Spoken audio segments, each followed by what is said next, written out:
Hi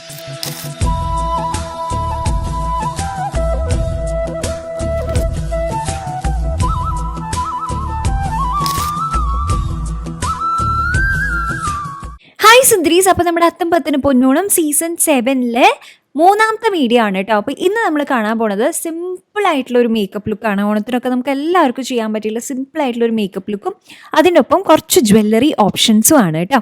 അപ്പോൾ first തന്നെ നമുക്ക് സ്കിൻ കെയർ നോക്കാം. നമുക്ക് എല്ലാവർക്കും അറിയാം, സിമ്പിളായിട്ട് മേക്കപ്പ് ചെയ്യുകയാണെങ്കിലും അതല്ല അത്യാവശ്യം ഹെവി ആയിട്ട് മേക്കപ്പ് ചെയ്യുകയാണെങ്കിലും എങ്ങനെയാണെങ്കിലും നല്ലൊരു സ്കിൻ കെയർ മസ്റ്റായിട്ടുള്ള കാര്യമാണ്. അപ്പോൾ എനിക്ക് കുറച്ച് കാര്യമായിട്ടുള്ള ഫംഗ്ഷൻസിനൊക്കെയാണ് മേക്കപ്പ് ചെയ്യണമെന്ന് വെച്ചാൽ അതിനെക്കാട്ടിലും മുന്നേ സമയം ഉണ്ടെങ്കിൽ ഷീറ്റ് മാസ്ക് ഇട്ടാൽ നല്ലതായിട്ട് തോന്നിയിട്ടുണ്ട്. തലേ ദിവസം രാത്രി ഇട്ടാലും മതി. പക്ഷേ അന്നേ ദിവസം രാവിലെ മേക്കപ്പ് ഇടുന്നേക്കാട്ടിലും ഒരു 20 മിനിറ്റ് മുമ്പ് നമ്മൾ ഷീറ്റ് മാസ്ക് വെക്കുകയാണെങ്കിൽ നല്ലൊരു ഹൈഡ്രേഷൻ ഉണ്ടാവും കേട്ടോ. അപ്പം നല്ല ഹൈഡ്രേറ്റഡ് ആയിട്ടുള്ള സ്കിന്നിൽ നമ്മൾ മേക്കപ്പ് ഇടുകയാണെങ്കിൽ കുറച്ചുകൂടി നല്ല സ്മൂത്തായിട്ട് ഗ്ലൈഡ് ചെയ്യും. അതല്ലെങ്കിൽ നമ്മുടെ സ്കിൻ ഡ്രൈ ആണെങ്കിൽ അതിങ്ങനെ അവിടെ ഇവിടേക്ക് പിടിച്ചിരിക്കും. അപ്പോൾ ഷീറ്റ് മാസ്ക് വെക്കുക. എന്നിട്ട് നമുക്ക് കുറച്ച് നേരം റിലാക്സ് ചെയ്തിരിക്കണമെങ്കിൽ അങ്ങനെ ചെയ്യാം. അതല്ല നമ്മൾ മുടി സ്ട്രെയിറ്റൻ ചെയ്യാനോ കേൾ ചെയ്യാനോ ഉദ്ദേശിക്കുന്നുണ്ടെങ്കിൽ ഈ സമയത്ത് ചെയ്യാം കേട്ടോ. അപ്പോൾ ഞാൻ ടോണിയൻ ഗൈഡ് ഹീറ്റ് പ്രൊട്ടക്റ്റിംഗ് സ്പ്രേ ആണ് എടുത്തിട്ടുള്ളത്. അത് റൂട്ട്സിലും അതേപോലെ തന്നെ മുടിയിലും ഒക്കെ ഒന്ന് അപ്ലൈ ചെയ്ത് കൊടുത്തിട്ടുണ്ട് കേട്ടോ. എന്നിട്ട് നമുക്ക് ജടയൊക്കെ ഞാൻ ഓൾറെഡി കളഞ്ഞിട്ടുണ്ട് സിറം ഇട്ടിട്ട്. ഒന്നും കൂടി ഒന്ന് അത് ആ ഒരു സ്പ്രേ നന്നായിട്ട് മുടിയിലൊന്ന് സ്പ്രെഡ് ചെയ്ത് കൊടുത്തിട്ട് നമുക്ക് സ്ട്രെയിറ്റൻ ചെയ്യാം കേട്ടോ.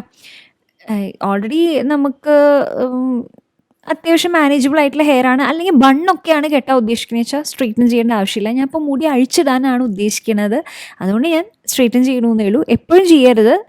നമുക്ക് എല്ലാവർക്കും അറിയാം, ഹീറ്റ് സ്ഥിരമായിട്ട് യൂസ് ചെയ്യുന്നത് നമ്മുടെ മുടിക്ക് ഹാംഫുള്ളാണ്. വല്ലപ്പോഴും ഒരിക്കൽ ഇപ്പം ഓണത്തിൻ്റെ ഫംഗ്ഷനൊക്കെ നമുക്കൊന്ന് മുടി സ്ട്രെയിറ്റൻ ചെയ്യണം തോന്നാണ്. കുറേ കുട്ടികളൊക്കെ ഈ കോളേജ് ഫംഗ്ഷനൊക്കെ ആഗ്രഹം ഉണ്ടാവുമല്ലോ ഒന്ന് മുടി സ്ട്രെയിറ്റൻ ചെയ്ത് നോക്കണം. അങ്ങനെയാണെങ്കിൽ ഒന്ന് ട്രൈ ചെയ്ത് നോക്കാവുന്നതാണ് കേട്ടോ. ചെറിയ ചെറിയ സെക്ഷൻസ് എടുക്കാം, എന്നിട്ട് ഇതേപോലെ സ്ട്രെയിറ്റൻ ചെയ്യാം. ഞാനൊരു 3-4 വർഷം ആയിട്ടെങ്കിലും ഉപയോഗിക്കുന്നതാണ് കേട്ടോ ഈ ഫിലിപ്സിൻ്റെ ഈ സ്ട്രെയിറ്റ്നർ. അടിപൊളി സ്ട്രെയിറ്റ്നറാണ്, ഇപ്പോഴും എൻ്റെ ഫേവറേറ്റ് ആയിട്ടുള്ള സ്ട്രെയിറ്റ്നറാണ് കേട്ടോ. അപ്പോൾ അത്യാവശ്യം ഫ്രിസി ആയിട്ടുള്ള മുടിയാണ് എൻ്റെ. അതിനെ നല്ല മാനേജബിൾ ആക്കിയിട്ടുണ്ട്, നല്ല സൂപ്പറായിട്ട് നിൽക്കുന്നുണ്ട്. നമുക്ക് ഒന്നും കൂടി ഇതിനെ ലാസ്റ്റിംഗ് ആക്കി നിർത്തണമെങ്കിൽ നമുക്ക് ഹോൾഡിംഗ് സ്പ്രേ ബി ബ്ലെൻഡിൻ്റെ ഉണ്ട്, അത് നല്ലതാണ്. അത് അപ്ലൈ ചെയ്ത് കൊടുക്കാവുന്നതാണ് കേട്ടോ. ഞാൻ പക്ഷെ അത് അപ്ലൈ ചെയ്യുന്നില്ല, എനിക്ക് അങ്ങനെ അത്ര ലാസ്റ്റിംഗ് ആവണമെന്നില്ല. നാളെ ആകുമ്പോൾ അത് പോയാലും കുഴപ്പമില്ല, ഇന്നത്തെ ഒരു ദിവസത്തെ ആവശ്യമല്ലേ ഉള്ളൂ. പക്ഷേ ഒന്ന് വല്ലപ്പോഴൊക്കെ ഹീറ്റ് പ്രൊട്ടക്റ്റിംഗ് സ്പ്രേ ഉപയോഗിച്ച് ഇങ്ങനെ സ്ട്രെയിറ്റൻ ചെയ്യുന്നതുകൊണ്ടോ അതിൻ്റെ ഒപ്പം തന്നെ ഹോൾഡിംഗ് സ്പ്രേ പിന്നീട് യൂസ് ചെയ്യുന്നതുകൊണ്ടോ വലിയ കുഴപ്പമൊന്നും വരാനില്ല.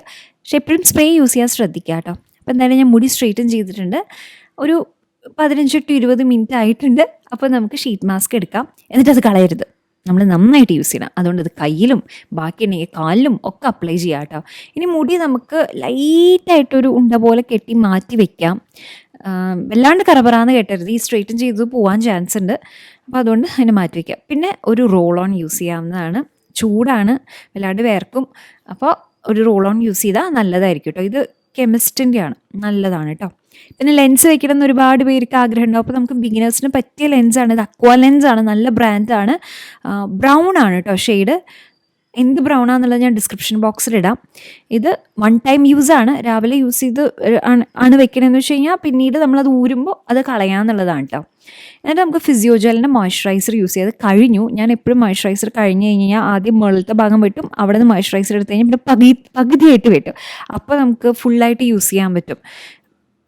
വലിയ ഡബ്ബകളിലൊക്കെയാണ് വരേണ്ടതെന്ന് വെച്ചാൽ, അതായത് തുറക്കാൻ പറ്റാത്ത ഡബ്ബയ്ക്കാണെങ്കിൽ ഞാൻ അങ്ങനെ കളയുള്ളൂ, അതല്ലെങ്കിൽ ഞാൻ യൂസ് ചെയ്യും. ഇതിപ്പോൾ ഈ സൺസ്ക്രീനിൻ്റെ ഈ ഇത് കണ്ടോ ബോട്ടിൽ, ഇത് നമുക്ക് മുറിച്ചെടുക്കാൻ പാടാം. പക്ഷേ ഇത് എയർ വഴി വരണ കാരണം ഒരുവിധമൊക്കെ നമുക്ക് യൂസ് ചെയ്തെടുക്കാൻ പറ്റും കേട്ടോ. പിന്നെ നമ്മൾ സൺസ്ക്രീനാണ് യൂസ് ചെയ്യണത്. ഇത് ഒരു ഡ്യൂയി സൺസ്ക്രീനാണ് കേട്ടോ. എക്കോളജിക്കയുടെ സൺസ്ക്രീനാണ്, നല്ല സൺസ്ക്രീനാണ്. ലിപ് ബാം, വാസ്ലിൻ്റെ ഒരു ലിപ് ബാമാണ് അപ്ലൈ ചെയ്തിട്ടുള്ളത്. അപ്പോൾ നമ്മൾ നല്ലോണം ഹൈഡ്രേറ്റഡ് ആയിട്ടുണ്ട്. കുറച്ച് ഓയിലി ആയിട്ട് ഫീൽ ചെയ്യുന്നുണ്ടാവും, ഇല്ലാതെ സെറ്റാക്കി എടുക്കാവുന്നതേ ഉള്ളൂ. സ്വിസ് ബ്യൂട്ടിയുടെ ബ്ലഷാണ് നമ്മൾ ഫസ്റ്റ് യൂസ് ചെയ്യണത്. നമ്മൾ ചീക്സിൻ്റെ അവിടെ ഇട്ട് കൊടുത്തിട്ട് അതന്നെ നമ്മൾ കണ്ണിൻ്റെ അവിടെ ഇട്ട് കൊടുക്കുന്നുണ്ട്. നല്ലൊരു ക്രീം ബ്ലഷാണ്, നല്ലൊരു നാച്ചുറൽ ലുക്ക് തരുന്ന ഒരു ക്രീം ബ്ലഷാണ്. ബ്രഷ് വെച്ചിട്ട് ബ്ലെൻഡ് ചെയ്യുമ്പോൾ നമുക്ക് കുറച്ചും കൂടി കവറേജ് കിട്ടും. സ്പഞ്ച് വെച്ചിട്ടാണെങ്കിൽ ഇത് കുറച്ചുകൂടി മാഞ്ഞു പോകാൻ ചാൻസ് ഉണ്ട് കേട്ടോ. അപ്പോൾ അതുകൊണ്ട് ബ്രഷ് വെച്ചിട്ട് തന്നെ നമ്മളൊന്ന് ബ്ലെൻഡ് ചെയ്ത് കൊടുത്തിട്ടുണ്ട്. ഞാനത് മൂക്കിൻ്റെ അവിടേക്ക് സ്പ്രെഡ് ചെയ്തെടുത്തിട്ടുണ്ട് കേട്ടോ. എന്നിട്ടാണ് ഞാൻ കൺസീലർ ഇടുന്നത്. അപ്പോൾ കുറച്ച് ആ ബ്ലഷിൻ്റെ ഭാഗം കണ്ണിൻ്റെ താഴെ ഉണ്ടാവുമല്ലോ, അത് നമുക്ക് ചെറുതായിട്ടൊരു കളർ കറക്റ്റർ പോലെ ആക്ട് ചെയ്യുന്നതായിട്ട് എനിക്ക് തോന്നിയിട്ടുണ്ട്. ഇത് കാരമൽ ഷെയ്ഡിലുള്ളതാണ് കേട്ടോ. ഏജ് റിവൈൻ കൺസീലറാണ്, നല്ല കൺസീലറാണ്. കണ്ണിൻ്റെ താഴെയും അതേപോലെ തന്നെ നമുക്ക് താടിയുടെ അവിടെ ഇത്ര മാത്രമേ ഞാൻ ബേസ് മേക്കപ്പ് യൂസ് ചെയ്യാറുള്ളൂ. ഫൗണ്ടേഷൻ യൂസ് ചെയ്യാറില്ല. പിന്നെയാണ് ഞാൻ ഓർത്തത് അയ്യോ പ്രൈമർ യൂസ് ചെയ്തിട്ടില്ലല്ലോ എന്നുള്ളത്. അപ്പോൾ അതുകൊണ്ട് ഞാൻ ചെറുതായിട്ട് ഇവിടെ മാത്രം, എനിക്ക് പോഴ്സുള്ള ഭാഗത്ത് മാത്രം ഇട്ട് കൊടുത്തിട്ടുണ്ട്. ആ പോഴ്സ്, ആ ഓട്ടകളുണ്ടല്ലോ, അതൊന്ന് അടയാൻ വേണ്ടി മാത്രം അവിടെ മാത്രം ഇട്ട് കൊടുത്തിട്ടുണ്ട്. പിന്നെ വലിയ പ്രൈമറിൻ്റെ ആവശ്യമില്ല, കാരണം നമ്മൾ ആകെ ബേസ് മേക്കപ്പിന് യൂസ് ചെയ്യുന്നത് കുറച്ച് കൺസീലറല്ലേ. പിന്നെ ചെറുതായിട്ട് കോണ്ടോർ, അത് ഈ ഭാഗത്ത് കേട്ടോ, ജോ ലൈനിൻ്റെ ഭാഗത്തും ചെറുതായിട്ട് മൂക്കിൻ്റെ ഭാഗത്തും മാത്രമേ അപ്ലൈ ചെയ്ത് കൊടുക്കുന്നുള്ളൂ. വളരെ ലൈറ്റ് മേക്കപ്പാണ് കേട്ടോ. നമുക്കിതിങ്ങനെ ഒലിച്ചു പോകുമോ എന്നുള്ള പേടിയൊന്നും ഉണ്ടാവില്ല. എന്നാൽ അത്യാവശ്യം നമുക്ക് നമ്മുടെ ഫീച്ചേഴ്സിന് നന്നായിട്ട് എടുത്ത് കാണിക്കാനും പറ്റുന്നുള്ളതാണ്. അപ്പോൾ നമ്മുടെ മൂക്കൊന്ന് റെഡിയാക്കി എടുത്തിട്ടുണ്ട്. പിന്നെ ഇത് മെബ്ലിൻ്റെ ഫിറ്റ് മീ കോമ്പാക്ട് പൗഡറാണ്. കുറച്ച് മാത്രം എടുത്തിട്ട് ലൈറ്റായിട്ടൊന്ന് നമ്മൾ ഈ പ്രോഡക്റ്റ് അപ്ലൈ ചെയ്ത ഭാഗങ്ങളിൽ സെറ്റ് ചെയ്ത് കൊടുക്കുന്നുണ്ട്. എന്നിട്ടൊരു ബ്രൗൺ ഐ ഷാഡോ എടുത്തിട്ട് ബ്രഷ് വെച്ചിട്ട് ലൈറ്റായിട്ട് ഐബ്രോസ് ഒന്ന് ഫില്ല് ചെയ്ത് കൊടുക്കുക കേട്ടോ. എന്നിട്ട് അതിനൊന്ന് ഈര് വയ്ക്കുകയും കൂടെ ചെയ്യണേ. അതിനുശേഷം നമുക്ക് ഒരു ബ്രൗൺ ഐ ഷാഡോ തന്നെ എടുക്കുക. നമ്മുടെ കയ്യിലുള്ള ഏത് ഐ ഷാഡോ പാലറ്റ് ആണെങ്കിലും കുഴപ്പമില്ല. എന്നിട്ട് ക്രീസിൻ്റെ അവിടെ ഇങ്ങനെ ചിക് ചിക് ചിക് ചിക് അപ്ലൈ ചെയ്ത് കൊടുക്കുക കേട്ടോ. എന്നിട്ടൊരു ലൈറ്റർ ഷെയ്ഡ്, അത് നമുക്ക് ഇഷ്ടമുള്ളത്, നമുക്കൊരു ഷാമ്പെയിൻ ഷെയ്ഡ് എടുക്കാം, ലൈറ്റായിട്ടൊരു ഷിമ്മർ ഷെയ്ഡ് എടുക്കുക. അത് ഇന്നർ കോർണർ ടു അതേപോലെ തന്നെ മിഡിലായിട്ടൊന്ന് അപ്ലൈ ചെയ്ത് കൊടുക്കുക. 2 ഐ ഷാഡോ നമ്മൾ യൂസ് ചെയ്തിട്ടുള്ളൂ. കാജൽ ഞാൻ ലൈറ്റ് ബ്ലാക്ക് ആയിട്ടുള്ളതാണ് എടുത്തിട്ടുള്ളത്. നമുക്ക് ഡാർക്ക് കാജൽ ലുക്ക് വേണമെങ്കിൽ അത് യൂസ് ചെയ്യാവുന്നതാണ്, അല്ലെങ്കിൽ ബ്രൗൺ കാജൽ യൂസ് ചെയ്യാവുന്നതാണ്. അത് നമ്മൾ ടൈറ്റ് ലൈനും ചെയ്ത് കൊടുക്കാൻ മറക്കരുത് കേട്ടോ. എന്നിട്ട് കണ്ണിൻ്റെ മീതെ വളരെ ലൈറ്റായിട്ട് ഇതേപോലെ ഒന്ന് എഴുതി കൊടുക്കുക. ഒരു ലൈൻ മാത്രമേ ഞാൻ വരയ്ക്കുന്നുള്ളൂ. മെയിനായിട്ട് ഔട്ടർ കോർണേഴ്സിലാണ് കേട്ടോ കുറച്ച് തിക്കായിട്ട് വരയ്ക്കണത്. അത്ര നീറ്റ് ആവണമെന്നില്ല. കാരണം എന്താണെന്ന് വെച്ചാൽ നമ്മളിത് ബ്ലെൻഡ് ചെയ്ത് കൊടുക്കുന്നുണ്ട് കേട്ടോ. ഫിംഗേഴ്സ് വെച്ചിട്ട് തന്നെ ലൈറ്റായിട്ടൊന്ന് ഇങ്ങനെ കിരീരാന്നാക്കിയാൽ മതി. അപ്പോൾ തന്നെ ഇങ്ങനെ ഒരു ബ്ലെൻഡഡ് ആയിട്ടുള്ള ലുക്ക് ഉണ്ടാവും. വാല് വരച്ചിട്ട് ഔട്ടർ കോർണേഴ്സിൽ മാത്രം നമ്മൾ കണ്ണെഴുതി കൊടുക്കുന്നുണ്ട് കേട്ടോ. ഇതേപോലെ വാല് വരച്ചിട്ട് അവിടെ നിന്ന് താഴേക്കൊന്ന് വരയ്ക്കുന്നുണ്ട്, അത്രയേ ഉള്ളൂ. അപ്പോൾ ഐലൈനർ അധികം കാണില്ല കേട്ടോ, ഇത്രയും വേണ്ടു. നല്ല രസമാണ് ഇങ്ങനത്തെ നാച്ചുറൽ ലുക്ക്. കണ്ണിന് കുറച്ച് വലിപ്പം തോന്നിക്കുകയും ചെയ്യും. ഒരുപാട് കൺമഷി എഴുതിയിട്ടുള്ള അങ്ങനെ ഒരു ഇതും ഉണ്ടാവില്ല. ഐലാഷസ് കേളിയാണ്. ഈ കേളർ മേടിച്ച് വെച്ചോളൂ കേട്ടോ, നല്ല യൂസ്ഫുള്ളാണ്. നമുക്ക് പലപ്പോഴും ലാഷസ് ഇല്ലാഞ്ഞിട്ടാവില്ല, നമ്മുടെ ലാഷസ് സ്ട്രെയിറ്റ് ആയിരിക്കും. അതുകൊണ്ടാണ് ലാഷസ് കൺപീലി ഉള്ളതായിട്ട് തോന്നാത്തത്. അപ്പോൾ അതുകൊണ്ട് കൺപീലി ഒന്ന് കേൾ ചെയ്തിട്ട് നമ്മൾ മസ്കാര ഇട്ട് കൊടുക്കുകയാണെങ്കിൽ നല്ല രസമായിട്ട് നിൽക്കും. അപ്പോൾ മസ്കാര നമുക്ക് കുറവിട്ട് കൊടുത്താലും മതി. കണ്ടോ, ഞാൻ ആകെ ഒരു കോട്ടേ 2 കണ്ണിലും ഇട്ട് കൊടുത്തിട്ടുള്ളൂ. എന്നിട്ട് തന്നെ അത്യാവശ്യം നല്ല ഭംഗിയിൽ നിൽക്കുന്നില്ലേ. പിന്നെ ലെൻസ് വെച്ചതിൻ്റെ ഒരു ഭംഗിയുണ്ട് കേട്ടോ. സ്റ്റേജിൻ്റെ ലിപ്സ്റ്റിക്കാണ് കേട്ടോ നമ്മൾ യൂസ് ചെയ്യണത്. ഇതിൽ 2 ഷെയ്ഡ്സ് ഉണ്ട്. അതായത് ന്യൂഡും ഉണ്ടാവും, കുറച്ച് ഡാർക്കർ ഷെയ്ഡും ഉണ്ടാവും. അപ്പോൾ നമുക്ക് അതിനനുസരിച്ച് മിക്സ് ചെയ്ത് ചെയ്യാവുന്നതാണ്. ഇതിൻ്റെ ഡീറ്റെയിൽ റിവ്യൂ നമ്മൾ ഓൾറെഡി ചെയ്തിട്ടുള്ളതാണ്. ഈ പെർട്ടിക്കുലർ ഷെയ്ഡ് ഡിസ്ക്രിപ്ഷൻ ബോക്സിൽ നമ്മൾ ഇടും കേട്ടോ. തരാ. അപ്പം ഞാൻ ഈ ഒരു സെറ്റ് സാരി ഒന്നല്ല കേട്ടോ, ഈ ഒരു സെറ്റ് സാരി ഒന്നല്ല, സെറ്റ് സാരി അല്ല, പകരം ഒരു കോട്ടൺ സാരിയാണ് കേട്ടോ. എന്നിട്ട് പട്ടിൻ്റെ ഒരു വൈബ് വരുന്ന ഒരു കോട്ടൺ മിക്സ് ഉള്ള കോട്ടൺ സിൽക്ക് സാരിയാണ് കേട്ടോ നമ്മൾ ഉടുത്തിട്ടുള്ളത്. നമുക്ക് സെറ്റ് സാരി ഉടുക്കാം. നമ്മൾ ഓൾറെഡി സെറ്റ് സാരി ലുക്സ് ഇഷ്ടം പോലെ ഇതിൽ ചെയ്തിട്ടുള്ളതാണ് ഷോർട്സിൽ. അപ്പോൾ അതുകൊണ്ട് എനിക്കിത് ഇഷ്ടപ്പെട്ട സാരിയാണ്. ഇന്നലത്തെ നമ്മൾ മദർ ഡോട്ടർ കോംബോ ഇല്ലേ, അതിൽ കാണിച്ചിട്ടുണ്ടായിരുന്നില്ലേ, അപ്പോൾ അതിലത്തെ ആ സാരിയാണ് കേട്ടോ. ബ്ലൗസ് ഒരു പൊടിക്ക് ലൂസാണ്. അത് ഞാൻ അടിക്കണം, സ്റ്റിച്ച് ചെയ്യണം എന്ന് വിചാരിച്ചു, പിന്നെ അത് വിട്ടുപോയി. ഇനി നമുക്ക് സ്റ്റിച്ച് ചെയ്യാം. പക്ഷേ നല്ല പാറ്റേൺ ആണ് കേട്ടോ ഈ ബ്ലൗസിൻ്റെ, എനിക്കിഷ്ടം. അത് മുല്ലപ്പൂ നമ്മൾ ജസ്റ്റ് 4 മടക്കി ഒന്ന് ചുരുട്ടിയിട്ട് ഇതേപോലെ യു ഷേപ്പിൽ വെച്ച് കൊടുക്കുക. നല്ല ഭംഗിയാണ് കേട്ടോ. കാരണം ഫ്രണ്ടിലേക്ക് അധികം മുല്ലപ്പൂ ഉണ്ടെന്ന് അറിയണ്ട എന്നുള്ളവരാണെങ്കിൽ ഇതേപോലെ വെച്ച് കൊടുത്താൽ മതി. നല്ല ഭംഗിയാണ്. ഇതിങ്ങനെ വാടാണ്ട് ഇങ്ങനെ നല്ല ഭംഗിയായിട്ടിരിക്കും.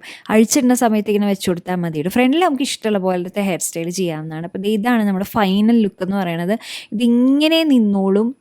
ഒലിച്ച് പോകാൻ പാകത്തിനുള്ളത്ര ബേസ് മേക്കപ്പ് ഒന്നും നമ്മൾ ചെയ്തിട്ടുമില്ലല്ലോ. പിന്നെ നമുക്ക് വേണമെങ്കിൽ ഐ മേക്കപ്പ് കുറച്ചും കൂടി ഡാർക്കർ ആക്കണമെങ്കിൽ ആക്കാമെന്ന് മാത്രം. ഇത് സിമ്പിളാണ്. നമുക്ക് രാവിലെ മുതൽ വൈകിട്ട് വരെ ഇങ്ങനെ നിന്നോളും. അപ്പോൾ നമ്മുടെ ഈ ഓണം ഫങ്ഷൻസൊക്കെ എന്തുണ്ടെങ്കിലും നമുക്കിതുപോലെ ചെയ്താൽ നല്ല കംഫർട്ടബിളും ആയിരിക്കും കേട്ടോ. സാരി നമുക്ക് ഇഷ്ടമുള്ളത്, സാരിയിലെ ഔട്ട്ഫിറ്റ് ഏതാണെങ്കിലും നമ്മൾ ഓണം റിലേറ്റഡ് ആയിട്ടുള്ളതിനും ചേർന്ന് പോകുന്ന ഒരു മേക്കപ്പ് തന്നെയാണ് കേട്ടോ. പിന്നെ നമുക്ക് ഓണത്തിന് അല്ലാണ്ടെയും സ്റ്റൈൽ ചെയ്യാൻ പറ്റിയിട്ടുള്ള കുറച്ച് ജ്വല്ലറിയാണിത്. സൃഷ്ടി എന്നുള്ളതാണ് കേട്ടോ. ഒരു 6-7 പീസസ് ഞാൻ എല്ലാത്തിനും ചേർന്ന് പോകുന്ന തരത്തിലുള്ളത് സെലക്ട് ചെയ്തിട്ടുള്ളതാണ്. അത് ഈ ലോട്ടസിൻ്റെ നല്ല രസമല്ലേ, ഇത് ഗോൾഡൻ എലമെൻറ്റ് മാത്രമേ ഉള്ളൂ. അപ്പോൾ അതുകൊണ്ട് തന്നെ നമുക്ക് ഈ സെറ്റ് സാരി ആണെങ്കിലും പട്ട് സാരി ആണെങ്കിലും അതിലൊക്കെ ഈ ഗോൾഡൻ ഇത് വരണ കാരണം അതിൻ്റെ ഒപ്പം നന്നായിട്ട് ചേർന്നു. കുറച്ചുകൂടി ഹെവി ആയിട്ട് വേണമെങ്കിൽ ഈ ലക്ഷ്മിയുടെ മാല നല്ലതാണ്. ഈ ഗ്രീനും റെഡും സ്റ്റോൺസും നല്ല രസമായിട്ട് വന്നിട്ടുണ്ട്. സിമ്പിൾ ആയിട്ടുള്ളത് വേണമെങ്കിൽ ഈ ഗ്രീൻ ലാസ്റ്റ് കുറച്ചിങ്ങനെ ബീഡ്സ് ഉള്ളത് നല്ല ഭംഗിയാണ് കേട്ടോ കാണാനായിട്ട്. നമുക്ക് റെഡ് സാരിയൊക്കെയാണ് കൊടുക്കണമെങ്കിൽ നമുക്ക് കോൺട്രാസ്റ്റ് ആയിട്ട് യൂസ് ചെയ്യാവുന്നതാണ്.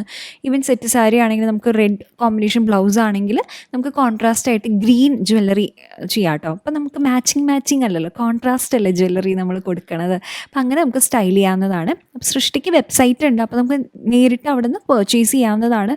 പാലക്കാടാണെങ്കിൽ അവർക്ക് സ്റ്റോറും ഉണ്ട് കേട്ടോ, ഞാൻ പോയിട്ടുണ്ട് അവിടെ. അപ്പോൾ നല്ല രസമായിട്ടുള്ള കുറച്ച് ജ്വല്ലറി ഉണ്ട്. അഫോർഡബിൾ ആയിട്ടുള്ളതുണ്ട്, നല്ല എക്സ്പെൻസീവ് ആയിട്ടുള്ളത് അങ്ങനെയുള്ളതുണ്ട്. കുറച്ച് ഹെവി ആയിട്ട് അങ്ങനെ വേണമെങ്കിൽ ഈ ഗ്രീൻ പാലക്ക അങ്ങനത്തെ ഒരു മോഡലിൽ വരണത് ഇത് രസമായിട്ട് തോന്നി. കമ്മലും കുറച്ച് വലുതാണ്. പിന്നെ ഈ റെഡും ഗ്രീനും സ്റ്റോണും ആയിട്ട് വരുന്നതും നല്ല ഭംഗിയായിട്ടുണ്ട് അല്ലേ. അപ്പോൾ ട്രൈ ചെയ്ത് നോക്കൂ. ഞാൻ ഡിസ്ക്രിപ്ഷൻ ബോക്സിൽ എല്ലാ ലിങ്ക്സും കൊടുക്കാം. ഇൻ കേസ് വേണമെങ്കിൽ എന്തായാലും ചെക്ക് ചെയ്ത് നോക്കാം കേട്ടോ. അപ്പോൾ ഈ ഓണത്തിന് എന്ത് ഔട്ട്ഫിറ്റാണ് ഇടുന്നത്, അതുപോലെ ഏത് തരത്തിലുള്ള മേക്കപ്പാണ് ചെയ്യണത്, എങ്ങനെയാണ് ഉദ്ദേശിക്കണേ എന്നുള്ളത് പറയണം. കോളേജിലേക്കൊക്കെ പോകുമ്പോൾ സാരിയാണോ ഉടുക്കണേ അതോ വേറെ ഏതെങ്കിലും പട്ടുപാവാട അങ്ങനെയൊക്കെയാണോ എന്നുള്ളത് എന്തായാലും കമൻറ്റ് സെക്ഷനിൽ പറയണം കേട്ടോ. അപ്പോൾ എല്ലാവർക്കും ഈ വീഡിയോ ഇഷ്ടപ്പെട്ടു വിചാരിക്കുന്നു. അതേപോലെ തന്നെ കഴിഞ്ഞ നമ്മുടെ 2 വീഡിയോസ് ഓണം റിലേറ്റഡ് ആയിട്ടുള്ളത് അതും ഇഷ്ടപ്പെട്ടു എന്ന് വിചാരിക്കുന്നു. അപ്പോൾ നമുക്ക് നാളെ നല്ലൊരു വീഡിയോ ആയിട്ട് വരാം. കുറച്ച് എഗെയിൻ ഔട്ട്ഫിറ്റ് ഐഡിയാസും സ്റ്റിച്ചിങ് വീഡിയോസും ഒക്കെ ഉണ്ട്. അപ്പോൾ അതൊക്കെ ആയിട്ട് നമുക്ക് നാളെ വരാം കേട്ടോ. അപ്പോൾ ചെക്ക് ചെയ്ത് നോക്കൂ. Love you all so much. അപ്പോൾ നമുക്ക് നേരത്തെ പറഞ്ഞതാണല്ലോ, നാളെ കാണാം. അതുവരെ bye, take care, love you all, by.